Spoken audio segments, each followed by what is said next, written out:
Hi everyone, good morning. कैसे हैं आप लोग? सुबह के 11 बज रहे हैं और चलिए हम लोग मार्केट का एनालिसिस करते हैं और देखेंगे कि मार्केट कैसा रह सकता है। और आपको मैं कुछ स्टॉक्स बहुत ज़बरदस्त बताने वाला हूं जो ज़बरदस्त ब्रेकआउट के स्टेज पे पहुंचा हुआ है।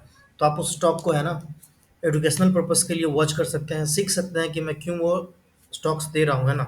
उसके पीछे मैं आपको लॉजिक भी बताऊंगा। तो आपको ये वीडियो देखना है और आपको समझना है कि मार्केट कैसे चलता है, थोड़ा सा है ना एक आइडिया लगता है अपने को कि क्या कैंडल रहता है, तो क्या उसका बिहेवियर होता है, उसके हिसाब से हम लोग कैसे उसको प्रेडिक्ट करते हैं कि हाँ ऊपर जाएगा या नीचे जाएगा या कहीं जाएगा, है ना। तो बेसिकली तो होता है पूरा प्रोबेबिलिटी का गेम। तो हम लोग यहाँ पे देखें कि हमारा प्रोबेबिलिटी किस स्टेज में है ना ज़्यादा अच्छा काम करता है, ठीक है। तो चलिए शुरू करते हैं। फिलहाल अभी हम लोग मार्केट का एनालिसिस देखेंगे कि मार्केट अपने को कैसा लग रहा है। तो बैंक निफ्टी को अगर आप देखेंगे, यहाँ पे मंथली टाइम फ्रेम का चार्ट लगा हुआ है। और अगर आप बैंक निफ्टी को देख रहे हैं तो पहले मैं इसको हटा देता हूँ, ये डिस्ट्रैक्ट कर रहा है।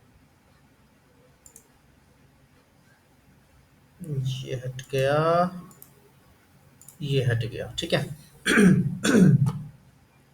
तो अभी देखिए, अभी बैंक निफ्टी में क्या दिख रहा है। बैंक निफ्टी में दिख रहा है कि भाई मार्केट अपने को ऑल टाइम हाई पे जा चुका है, ठीक है। मार्केट एकदम बम बम है। मार्केट को नीचे रुकने का मन ही नहीं है ना। वो एकदम भागा जा रहा है, भागा जा रहा है, भागा जा रहा है, ठीक है। लेकिन इस भागम भाग में आप एक चीज़ नोटिस कीजिए, कैंडल का स्टिक, कैंडल का आप साइज देख करके है ना आप एक चीज़ जज करने की कोशिश कीजिए। देखिए यहाँ पे क्या हुआ था।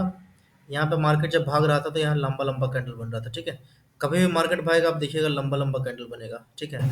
ये लंबा कैंडल का मतलब होता है कि बायर है ना काफ़ी एग्रेसिव होते हैं और काफ़ी मतलब चाहते हैं वो लोग कि जल्दी से जल्दी है ना इस चीज़ को कवर कर लिया जाए, ताकि जो आम प्लेयर हैं उनके क्या बोलते हैं झोली में कुछ आए ही ना, ठीक है।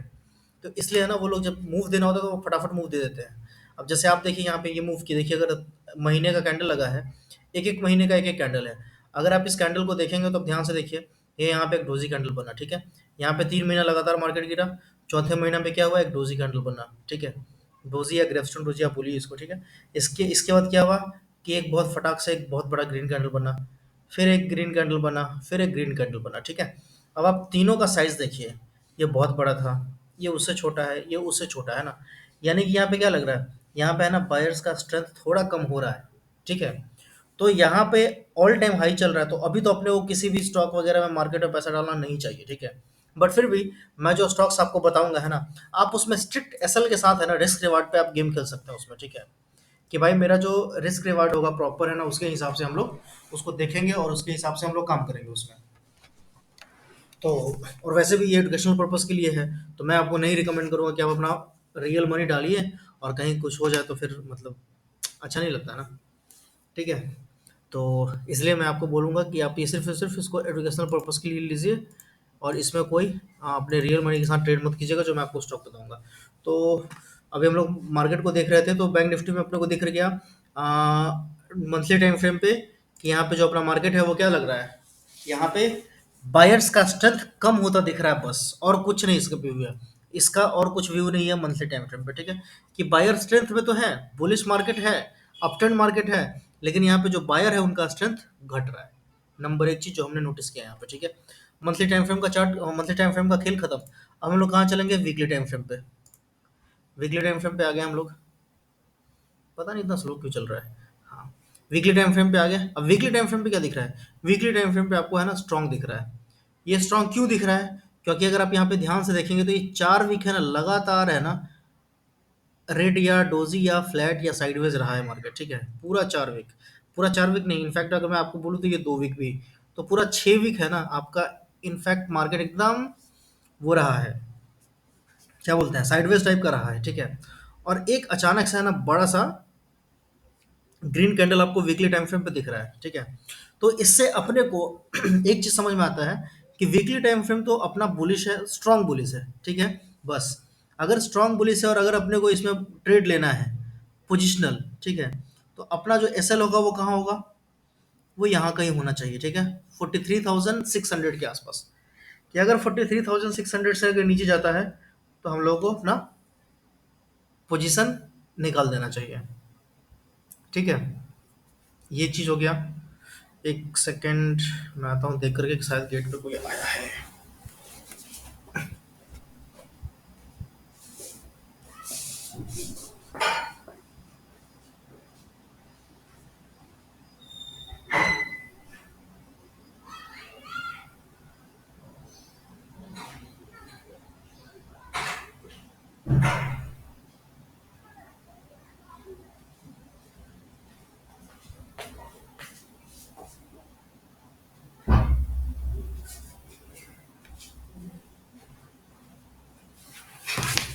हाँ, तो अपने को वीकली टाइम फ्रेम पे क्या दिख रहा है? वीकली टाइम फ्रेम पे अपने को परफेक्ट बुलिश कैंडल दिख रहा है, ठीक है?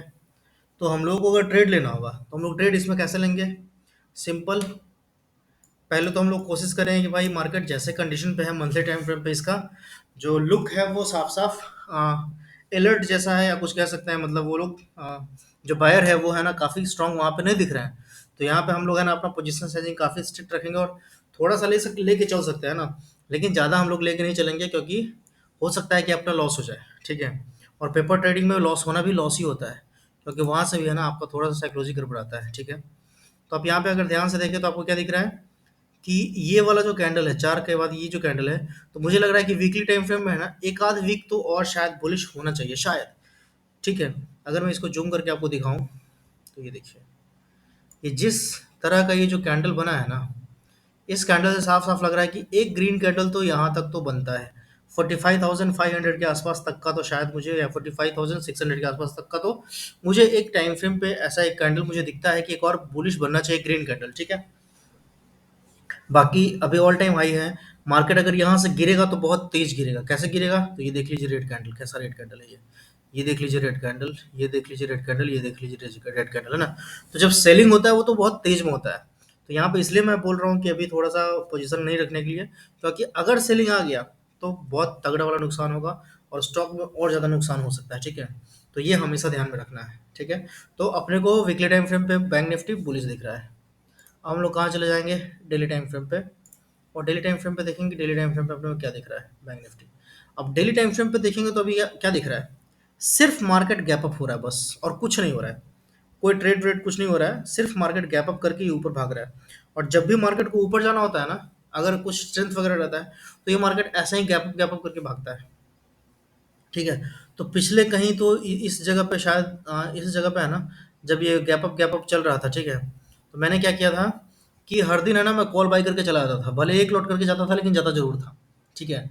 जिस दिन मेरा अगेंस्ट होता था लॉस कम होता था, लेकिन जिस दिन गैप अप होता था उस दिन अच्छा खासा मेरे को प्रॉफिट हो जाता था, ठीक है? तो ऐसा एक टैक्टिस आप यूज़ करके चल सकते हैं जब भी आपको लगे कि हाँ भाई मार्केट अभी अप ट्रेंड में चल रहा है, और अगर गैप क्रिएट करके चल रहा है। हालांकि मैं ये जो बात बोल रहा हूँ कि आप मतलब शाम को कॉल लेके जाना, पुट लेके जाना है ना, तो ये बुधवार को तो आप बिल्कुल लेके मत जाना। मंडे को जा सकते हो, ट्यूसडे को जा सकते हो बस। वेडनेसडे को कभी नहीं लेके जाना है, ठीक है? और आप थर्सडे को शाम को लेके जा सकते हो फ्राइडे के लिए, ठीक है? और फ्राइडे को भी इनफैक्ट लेके जा सकते हो मंडे के लिए, है ना? लेकिन वेडनेसडे को कभी लेके नहीं जाना है, क्योंकि वेडनेसडे के बाद थर्सडे होता है, थर्सडे को एक्सपायरी होता है। और एक्सपायरी में क्या होता है कि प्रीमियम बहुत ज़्यादा साफ हो जाता है अगर आपके अगेंस्ट मार्केट गया तो, ठीक है? तो एक चीज़ हमेशा ध्यान रखना है। वैसे मैं बोलूँगा कि भाई कॉल, ये रात जो ओवरनाइट वाला पोजीशन होता है ये लेकर के जाना ही नहीं चाहिए, खास करके ऑप्शन में, क्योंकि वहाँ पे है ना डीके भी होता रहता है। तो उस डीके में क्या होगा कि आपका लॉस अच्छा खासा तगड़ा हो सकता है। तो वैसे नहीं करना चाहिए ना। जिनको थोड़ा सा एक्सपीरियंस हो चुका है, जिनको थोड़ा सा मार्केट का ये चार्ट वार्ट थोड़ा सा जिनको समझ में आता है, वो शायद लेके जा सकते हैं, ठीक है? तो ऐसे देख रहे हैं आप, इसमें देखिए अभी क्या है, यहाँ पे ये वाला कैंडल तो काफ़ी स्ट्रांग है, ठीक है?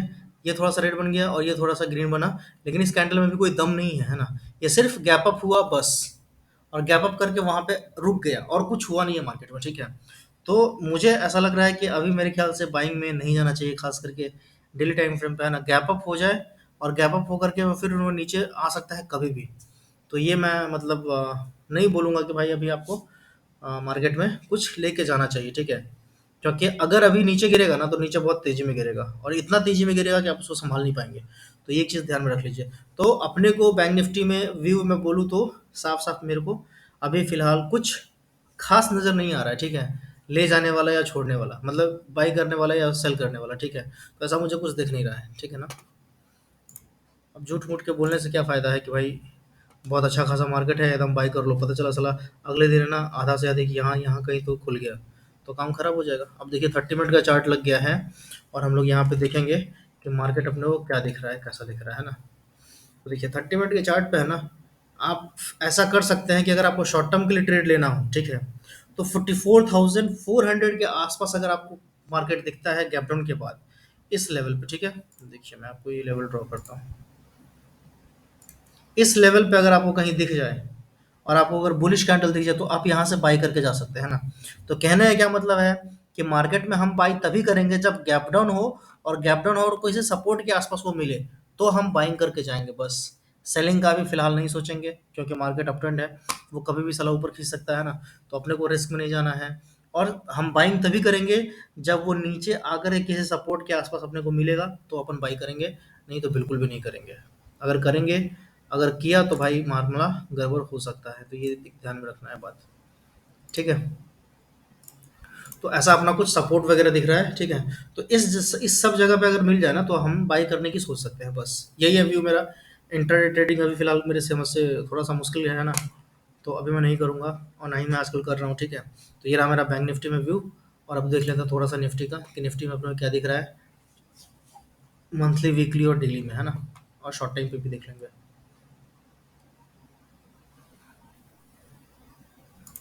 ये यहाँ पे लग गया अपना मंथली टाइम फ्रेम का व्यू, है ना। देखिए निफ्टी अपने को काफ़ी स्ट्रांग दिख रहा है बैंक निफ्टी की अपेक्षा, है ना। आप अगर यहाँ पे देखेंगे कैंडल का हाइट साइज देखिए, जितना ये साइज है ऑलमोस्ट इतना ही ये साइज है, ठीक है।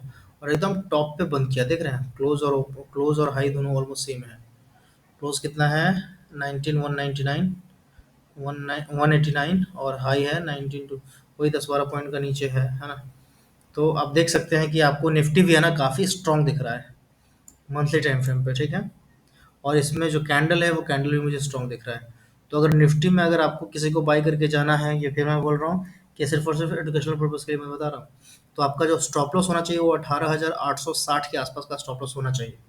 अगर 18,860 अगर टच करता है इस लेवल पे, देख लो आप